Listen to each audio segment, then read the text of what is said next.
Hi, Jean Lurson here. My last week's video on mixing greys was one of the most popular videos I've done, so I thought I would continue that theme and do a landscape using mostly neutral colors. I personally love neutral colors and I'm looking forward to experimenting more with them. 2/3 of the paper is going to be the landscape area and 1/3 is going to be the sky. So I'm going to start off with a color called Blue Apatite Genuine, which is a beautiful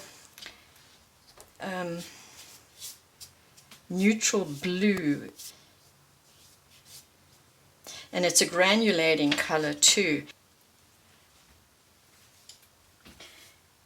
Now I'm going to mix some of that with my Bloodstone Genuine, which is a color that I really love. And I'm just going to, this is the same color mixed with Bloodstone Genuine. And I'm thinking of this peninsula that we have across the bay. And I think I'm going to extend it a little more. So I'm adding my dark early on, and I'm just going to mix my favorite mix, grey mix of French ultramarine and burnt sienna. And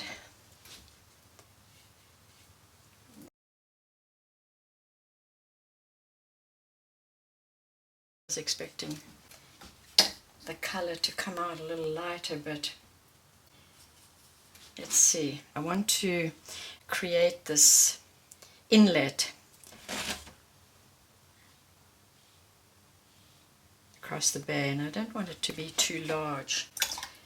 And I'm just going to extend, I'm going to put this at a 45-degree angle. I don't want any harsh lines at this point, so I'm just going to extend things down the page. Now, I do want to keep this light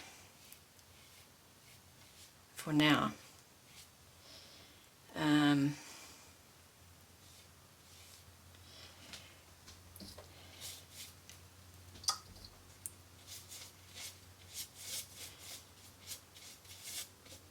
And let's see, I think what I'll do is use some neutral tint. And I'm going to put the board flat when I do that. And I'm going to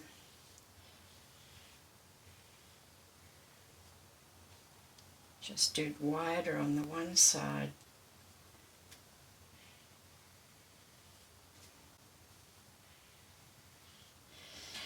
And I didn't want this dispersing of the paint right now. Before this dries, I'm going to add a lot of salt into the neutral tint. It's going to create some interesting textures. And I want to do the same for the grey here by adding in some salt. It's just regular table salt.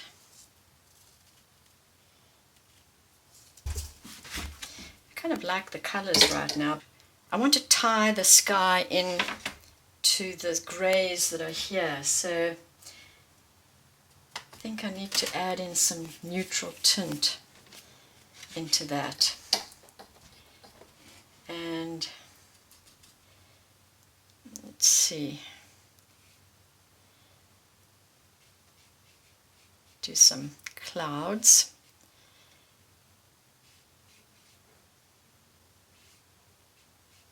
And I'm keeping everything light.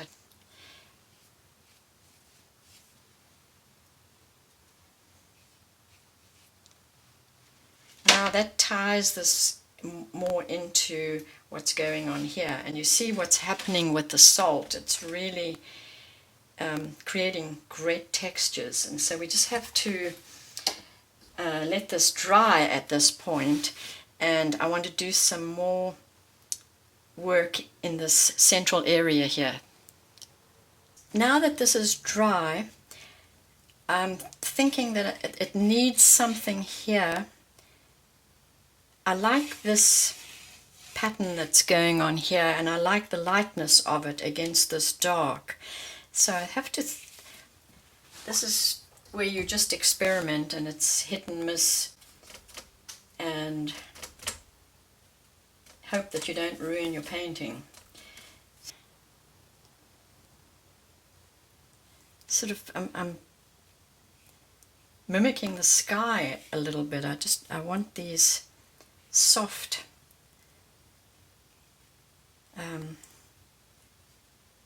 lines carried through.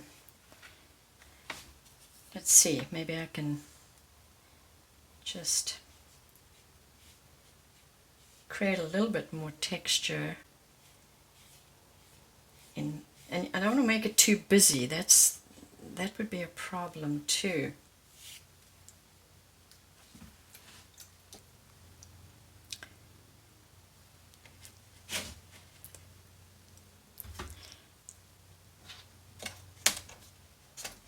I like the sky. This is okay. I think I would have used a different color. The water, the inlet is too white right now, so I need a little bit of gray in there, just to show that it is water.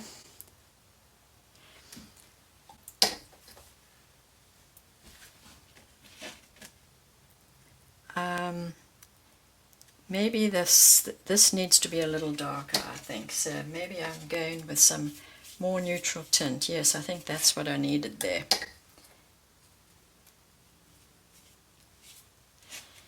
Yeah, that was bothering me. And I think I'm going to carry a little bit of neutral tint through here. Yeah, that's going to make a difference too. I want to have an edge to this inlet.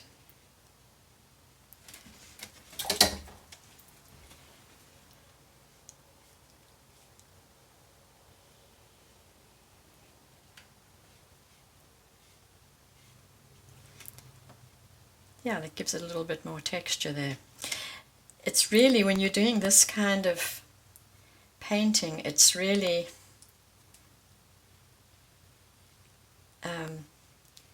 experimenting as you go along. I like that.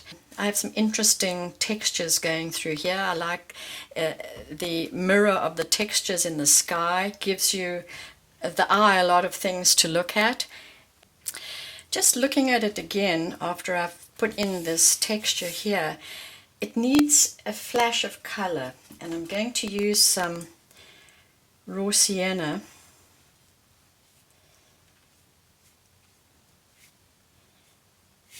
And put it through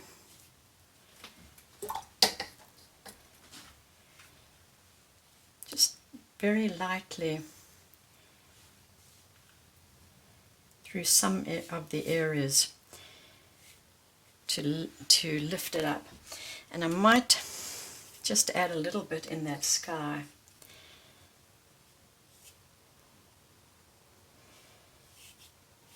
To tie it in. I've created a bloom here, but that's okay. It gives the piece some texture. What I want to do is take my Dr. P.H. Martin's bleed proof white watercolor, and I'm going to create some more texture.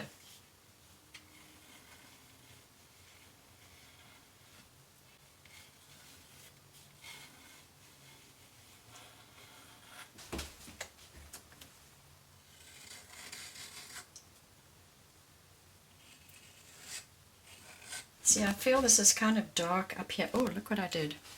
I have to get rid of that very quickly.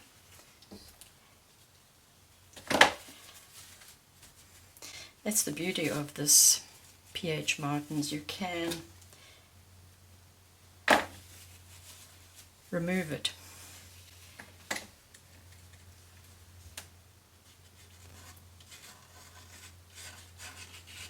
I feel like to get the texture to show up, and my lines need to be just a little thicker. You can overdo this.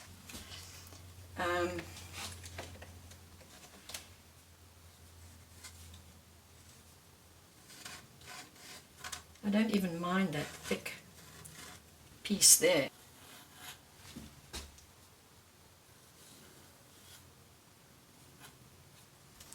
I'm going to leave that thick piece there for now. And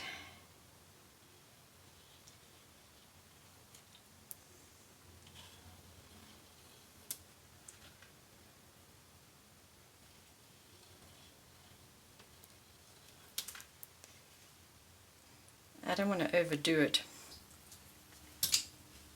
I don't like how the sky ended up there.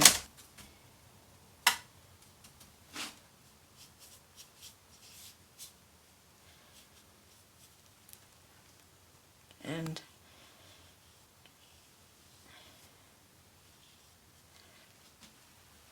there. I think that's better.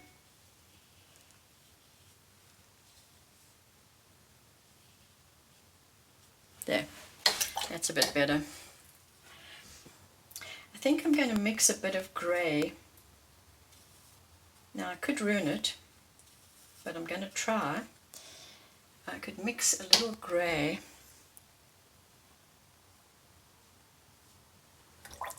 with some raw sienna and just warm up the sky a bit. I don't want, whoops, see, I didn't want it to be that yellow, but I just want to warm up this all white area here. I think that's actually what I wanted to do.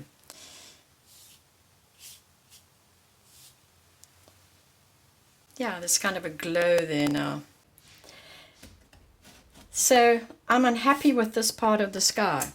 And when you're unhappy with a part of a painting, the best thing to do is to crop it.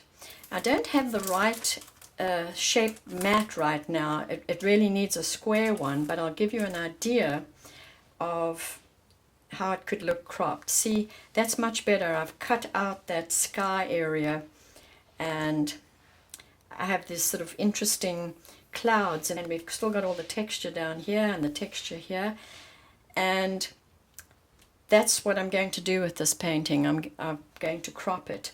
So I hope you enjoyed this demonstration, and if you did, please give me a thumbs up and subscribe to my channel. And also remember, I always create a list of the materials with links below the video. You just click on show more, and if you're on an iPad or iPhone, you click the down arrow. And now I'm going to leave you with a number of neutral landscapes that I've done in the past.